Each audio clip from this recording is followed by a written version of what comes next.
introduce mo sa Pink Rose TV yung isa mong pinagkakabalahan, ang Camp Journey.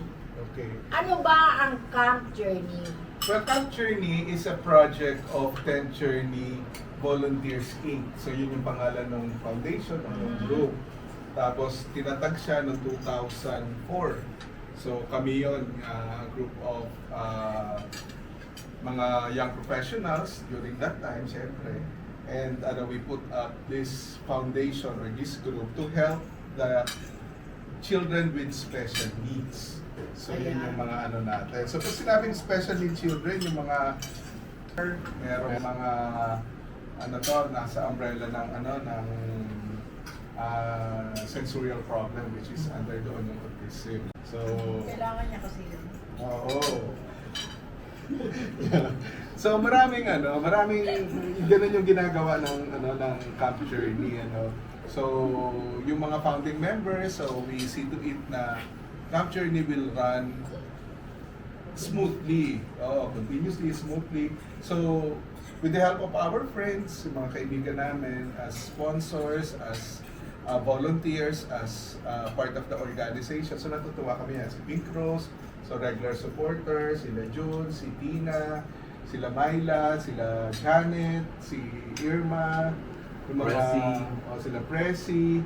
So sila yung mga laging tumutulong. Saka iba-iba namin mga kasamahan din, mga kakada ko rin from high school, college. So this project a reality talaga. Actually, every year. And every year, iba yung joy na binibigay kapag nandun ka. Masaya talaga so. So, gusto ko lang malaman sana kung makailan na pa sila na mga bata ngayon. Kasi tanda ko nung araw, medyo hindi pa ganun sila kadami. Di ba nag-start kayo sa Alabang? Alabang ba yun? Katilupa? Well, ganito kasi yun. Kami kasi, we don't have permanent kids.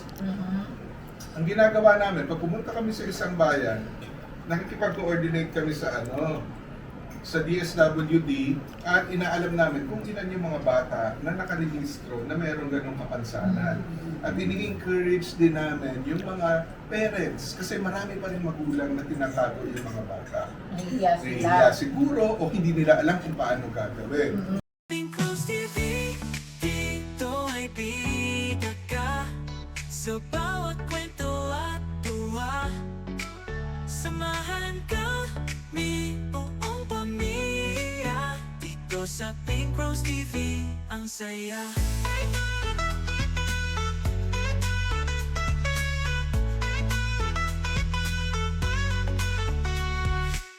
Tara na't samahan kami sa Pink Rose TV, puno ng saya.